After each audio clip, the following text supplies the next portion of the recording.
Some studies suggest that once we reach the age of 45, we have only 2 or 3 household moves left in us. Huh, I don't know about you, but I've already cleared that bar. Since my mid 50s, I've moved a total of 4 times, including twice in the past 2 years. And I have many, many years of healthy living ahead of me, fingers crossed. I'm planning to renew my latest annual lease. But how much longer will it work for me? And where might I go next? For insights, I reached out to Matt Thornhill. He's 65 and had a long career in marketing and advertising. After retiring from this work, Matt started a consulting business, and that led him to come up with a real estate development idea. He calls it the cozy home community.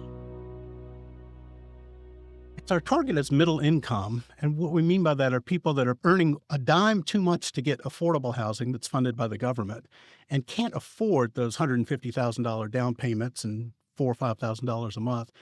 So they're typically making probably between $50,000 to $100,000 a year in retirement income. People don't buy in. They're renting. It's rental. It's rental. The reason we want to make it rental is I want to get people to sell their homes and put that equity in the bank so they can use it to pay for, healthcare needs as they're coming down the road. Everyone thinks that Medicare pays for everything, and it doesn't. And Medicaid doesn't pay for everything. Right. So let's unleash that equity in your home, and a reverse mortgage is not a way to do it. It's sell the home, which now creates inventory of homes for young people to buy, kind of helps deal with that. Matt says his inspiration came from his deep knowledge of our generation. He even wrote a book about it, The Boomer Consumer. We tried to do research to understand the mindset of boomers, and that led to getting hired by everyone from Walmart to Google to AARP. Hershey's called me up once and said, "Matt, we think people over 50 still eat chocolate." I'm like, really? But along the way, the senior housing community, senior living communities started calling and saying, help us understand boomers, because they're making the decisions for their parents. This is in the early 2000s, 2015, 2016. They started calling us again saying, hey, boomers are going to be our next consumer. And I said, no, they're not. They're not interested in your product. They don't want to go there. In fact, I found one of the kind of untold secrets of the senior housing community or sector is that the average age of someone moving into independent living, which is the first level of care, is 81 years old. Oh, my goodness. And they put it off. People put it off until they have to move there. Nobody moves there because they want to, or very few do. It's mostly a needs-based business. And that got me thinking, it's like, well, why do people not want to move there? It's because it's not really designed around community. They're called communities, but it wasn't really fostering community. And that's what got me thinking up the idea for cozy home community. What's the difference between a cozy home community, your concept, and something like an active 55-plus community like The Villages or Margaritaville? We are essentially an active adult, 55 and older. We're not going to have any services that we provide in the community that we, the company, provide. We're going to lean into the fact that there are resources in the broader community outside of our boundaries where we can tap into. A lot of them are nonprofit.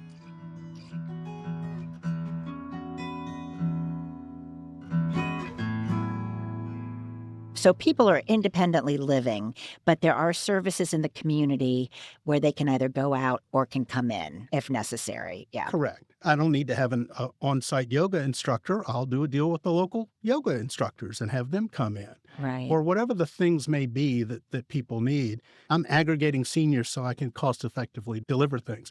Like, for example, it's great to live somewhere where they'll give you 3 square meals a day with their chef, but most people at that age don't eat as much as they used to. Yeah. So what if we just had, we're going to have community-wide opportunities for dining that will bring meals in from the Tuesday night spaghetti night. We get the local Italian restaurant to say, okay, it's $7 a plate, and people can afford $7 a plate. They can't afford $25 to go out. Tell me how you're deciding where to build these communities. Well, because I'm trying to do it so that the end game is cost-effective rent for the people that we're trying to attract. Our 2-bedroom, 2-bath, 1,000 square foot unit is going to be $1,800 a month rent. What we've built into the concept is we want to make sure you know your neighbors and that your neighbors know you. So we've developed a profile that you fill out when you move in that you then share with your neighbors, and they share theirs with you. And there's actually been studies done by a professor at the University of Kansas that says someone moving from casual acquaintance to a friend takes about 40 or 50 hours of conversations. And then from a friend to a close friend takes about another 40 or 50. And from a close friend to a bestie takes another 40 or 50 hours. And I took that and used my research background and said, well, wait a second. If I can collect information about your backstory in a fun, interesting way and then share it with your neighbor when you move in, I might be able to find out in about 5 minutes enough about you that we can start our conversation almost like it's 10 or 15 hours in, so to speak, versus having it just be parsed out every time I go out to take out the trash and I wave at you and we have a little 5-minute conversation. So we're just trying to facilitate that getting to know you better. So we're going to market intentionally to people to say, if you want to be on an island and live by yourself, this is not the community for you. Mm-hmm. If you want to live together in community where we can help each other, this is the place for you. So one of the requirements when you sign that lease is, as long as you're able, you've got to donate 10 hours a month back to the community. Okay, so there's an obligation involved, Yeah, an obligation to our fellow neighbors. our passengers on this big blue marble.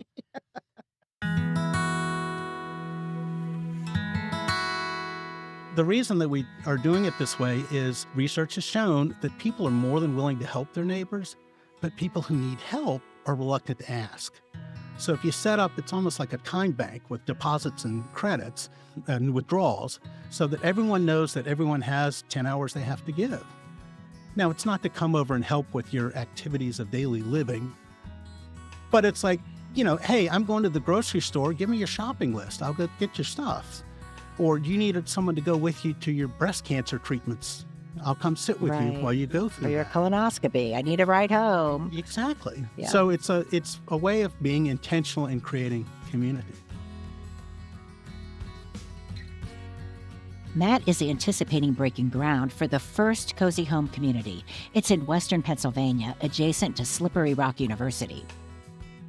If the concept sounds familiar, that's because it borrows from a movement known as co-housing.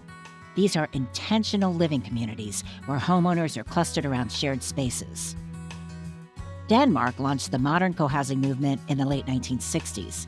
Today in the U.S., there are about 350 co-housing communities. That includes those in the planning stages. Some are multi-generational, and some are specifically for older people. I'm Pat McCauley, and I live at Village Hearth with my wife. Village Hearth is a co-housing community in Durham, North Carolina.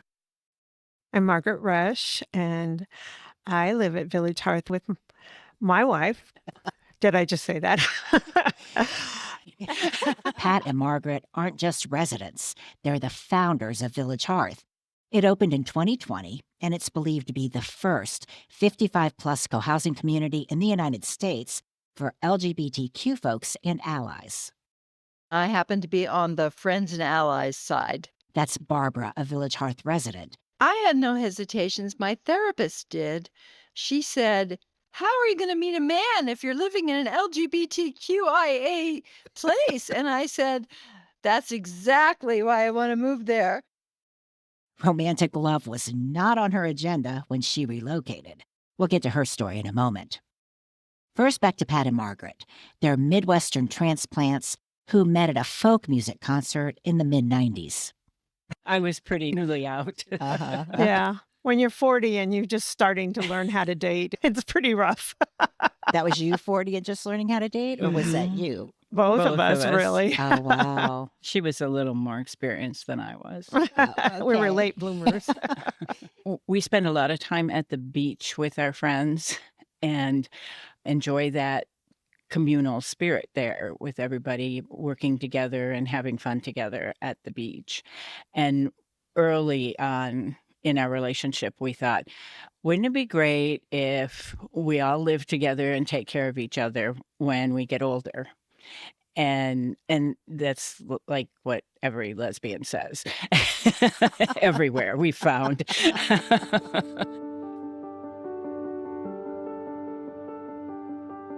And so as the years went on, we started working on plans and how we would build things and such. And it wasn't practical because builders won't build a one-off with 4 pods and a common space. Eventually, somebody came up with the idea of shared housing, and we looked at that for a little bit. And as it got nearer and we actually retired and we were sitting across the table from people who were talking about doing this, it was like, we are not compatible to live with this couple in a home and share a kitchen space and a common space. And so then it was, what's the next thing?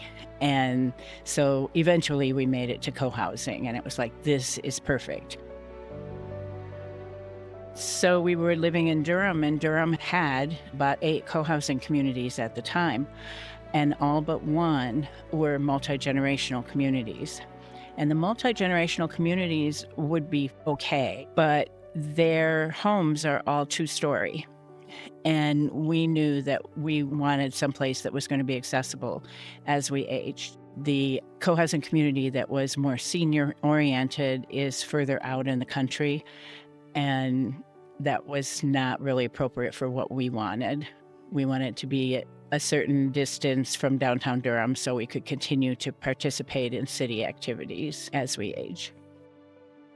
So we decided that the only way we could stay in Durham, which we loved, and have what we wanted, a 55-plus community that was going to be accessible, was to try to find some place where we could build our own, which we said, this is crazy. How are we going to do this? When you research co-housing, there's a national association, and that's what people do, is build their own communities. You start with the dream, you gather some people, you work on the financing and the development. And what we found as we went to a conference is that people who tried to do it themselves took years and years and years. But once they brought in a professional who'd done it before as an advisor, then they were able to make progress. So we were like, we know nothing, so we need to start with having professional help. And that was a godsend. The project would have died 10 days in. I love that expression. You start with a dream, you gather some people. I mean, Mhm. Absolutely. that should be our motto for life, right?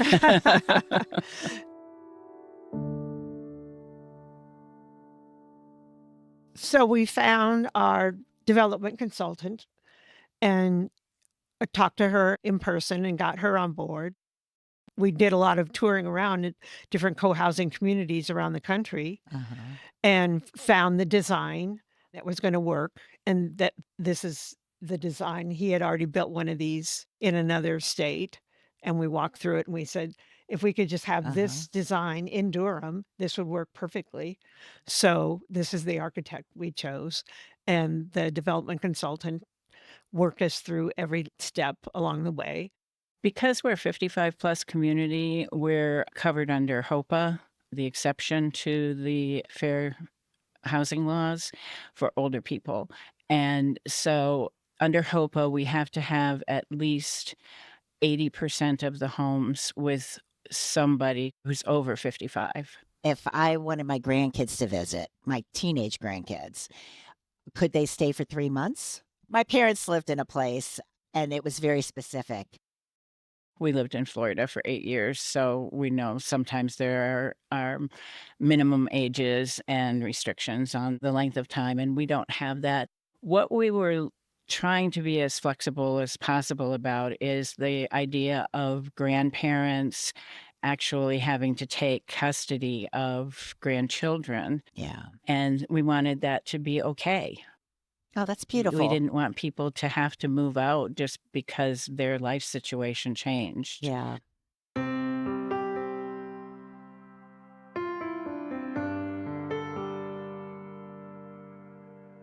Can I just say a little bit about moving in Sure. during the height of the COVID lockdown? Not only did we not use the common house for the first year for any group activities because we didn't have the vaccine yet and we didn't know how contagious COVID was. Yeah. We were all using masks still. and we did everything outside. We used the terrace and our front porches and the sidewalks to do anything that we did together. All these people didn't know each other. Plus, Durham was shut down. The restaurants were closed, the museums were closed, the stores were on shortened hours, and people had moved here from places they'd lived for 20 and 30 years or longer and came to a city they couldn't learn. It was really, really hard Yeah. on those folks who had moved from where they had known to a place that was just shut down and people that they barely knew.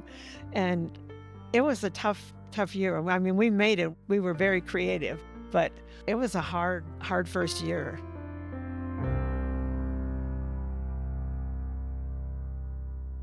So tell me, what are the obligations of the residents in your co-housing community? Well, you come to this community to be involved and to want to know your neighbors. And you also are committed to spending time every month to being involved in meetings and to being involved in some work teams. And you have to be on a cook squad, whether you cook or not. So once a week, the community comes together in the house and eats dinner Mhm. together. Yeah. Everyone puts in some time on either intellectual work or physical work.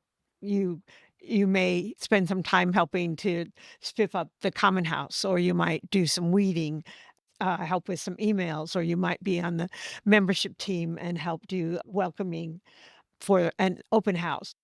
We're self-governed, and so we make decisions cooperatively. And while legally we're an HOA and follow under North Carolina condo law, we decided to make every homeowner a member of the board.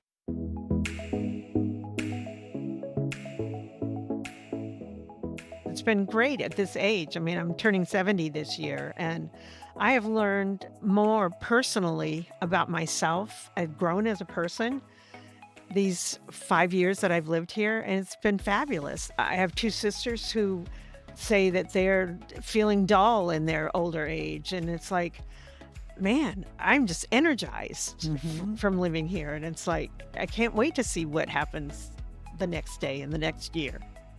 The big thing about co-housing is that you come into it wanting to have your neighbors back. And with that then comes the idea that you aren't lonely.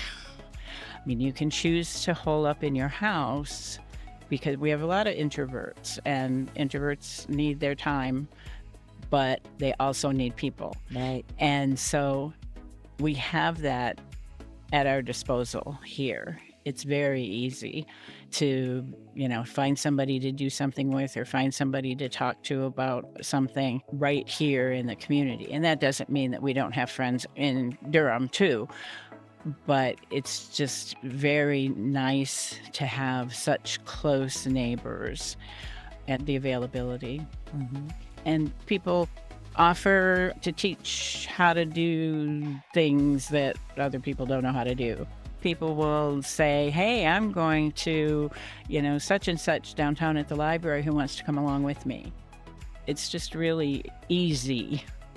Pat's a real introvert, and I'm such an extrovert that it's such a good place for a couple like us, especially with my mobility issues because I don't drive, is that I can get the people time that I want on a regular basis, many times a day when I want to, interact with someone, and Pat is wanting to have hours to write or read or whatever in the house, that it's perfect. If I was in a regular apartment or a regular, single family home, I would be so depressed and so isolated. I think my quality of life would be so diminished. So this is really keeping me so much healthier mentally and physically. Village Hearth has 28 homes. Pat says the current makeup is 39% couples and 61% singles. The resident you heard a bit from earlier, Barbara, she's been on both sides of that statistic. Here's the rest of her story.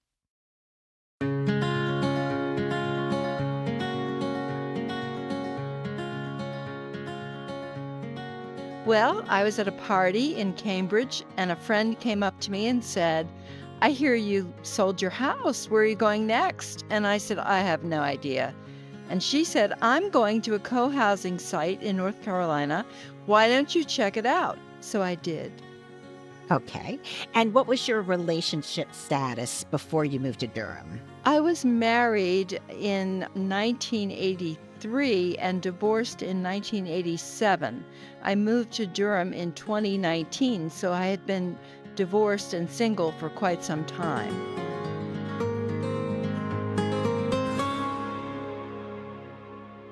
Did you have any serious relationships during that time? Yes, I had several. I even moved to California to be with someone in San Francisco in 2008, but that didn't work out. So I was back in Massachusetts by 2010. I was very lonely in Massachusetts and had learned that loneliness was a very serious health risk for people who lived alone and were my age. I was looking for support, community, and connection. And it seemed to me that a co housing situation would provide those things. And it does, in fact, in spades. And I was living with my son in Massachusetts, and that was not going well. And we both really wanted to get away from each other. And so I was really casting about for a new direction. And I've always been a risk taker. So jumping off without a safety net seemed to me to be a perfectly reasonable thing to do. You weren't looking for romance. Tell me what happened. Well, all of us used the same man of all trades. He was truly an expert at designing gates or building backsplashes or fixing your HVAC or whatever. And I eventually hired him to put in a set of cabinets and to put a vent over my stove in 2020. And I really liked him. Everybody really liked him. He's a really popular person here. And a year later, he showed up at my door with a bunch of azaleas and asked me out for coffee. He was 63 and I was 69. I tend to have very bad balance. And he came around the car and grabbed my hand. And he walked me all the way to the cafe just to Oh, add some stability, I thought. But turns out he really was hoping to hold my hand. And then we went for a picnic. I made all this wonderful stuff, chicken and chicken salad and all kinds of great stuff. And I was so excited to be like out with this guy that I left it all in the trunk. And we walked to the picnic site and spread out the blanket and there was nothing to eat, but that was okay. and what was his relationship history? Oh, he had dated a lot, but he hadn't settled in with anyone. He was a widower. He had been married. His wife passed away. They divorced first, and then she passed away in 2005. Okay. So he had been alone for quite some time, but he had taken dancing lessons and tried to meet somebody that way. And he'd done all kinds of things. He's very handsome, and I'm sure he had a lot of bites. We had been dating for about a year, and I think I said, we really ought to move this to the next stage. And he said, Great. Let's live together. Why don't you come to my house or I can live here in your little one-bedroom unit of 650 square feet? He had a three-bedroom house. His children had grown and moved on. So we moved there. And then almost a year later, my best friend at Village Hearth said, I'm moving back to Dayton to be closer to my family. And I said, Can I buy your unit? I really wanted to get back to co-housing.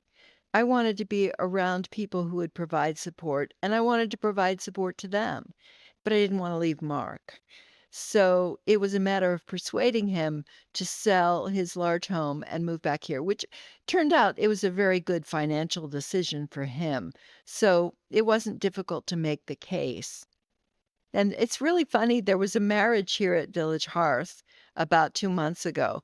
I had always secretly thought we'd be the first couple to get married at Village Hearth, but Mark has never mentioned it, and so I'm not mentioning it either. I was going to say that's a very traditional viewpoint, I It is think. an extremely traditional viewpoint, and if I were to mention it to any of the other women around here, they'd jump on me, I think. So it's just between you and me.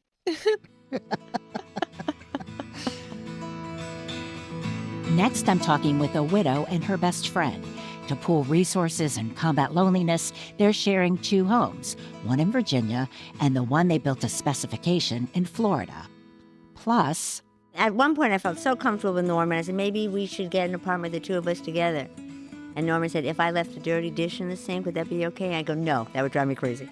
So he said, okay, we'll keep it this way. romantic partners who want to live close but not with each other. That's all coming up next. This is The Way We Live from Dating While Gray.